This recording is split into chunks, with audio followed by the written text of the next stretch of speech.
Han, bakit hanggang ngayon, hindi ka pa rin nagpatuli? Diyan ka na naman eh. Ako na naman yung nakita mo. Bakit mo kasi ako pinipilit magpatuli? Ayaw ko nga kasi masakit. Pag inaano mo kasi ako, kinakabagan ako eh. Paano mo nasabing ako may dahilan? Kung bakit ka kinakabagan? Kasi, sinubukan namin ni kumpare.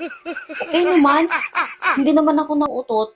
Hindi kagaya sa'yo, utot ako ng utot eh.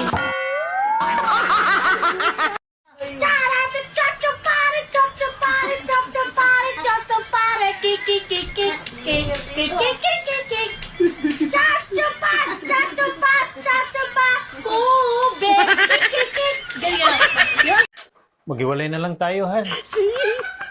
Aba, hindi ako papayag. Bakit ayaw mo? Di ba sabi mo, hindi mo na ako mahal? Kasi nga, bihira na lang yung lalaking kagaya sa'yo.